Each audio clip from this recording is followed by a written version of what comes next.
తమరా అన్నగారు ఇక్కడికి ఎలా ప్రత్యక్షం అయ్యారు? ప్రత్యక్షం కాకపోతే ఎలా తమ్ముడు? నిన్ను వేటాడతానని చెప్పానుగా.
పాన్ అబ్బా అబ్బా అబ్బా అబ్బా దెబ్బకు చుక్కలు కనపడేట్టు చేశాడు రా నాయన.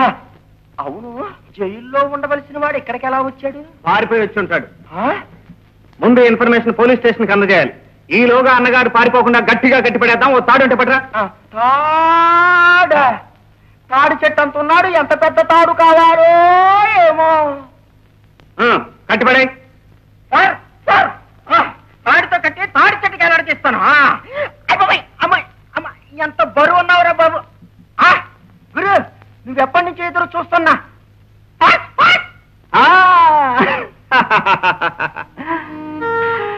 ఏదో ఒక రోజున ఈ ముఖ్యమంత్రి పర్సు కొట్టేస్తానని సవాల్ చేశాను.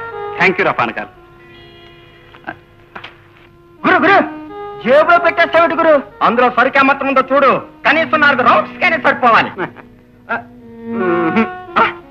ఇలా స్ప్రవలైనప్పుడు పర్సు కొట్టేస్తే ఇక మన చేతి వాటంలో గొప్పే ఉంది. అన్నగారు తెలివిగా ఉన్నప్పుడు పర్సు కొట్టేస్తేనే మనం జబుశ్రీ.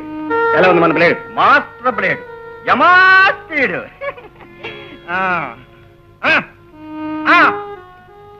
రండి అన్నగారు. అమ్మ అది అది తమరు కొన్నాళ్ల పాటు జైల్లో విశ్రాంతి తీసుకోండి ముఖ్యమంత్రి గారు.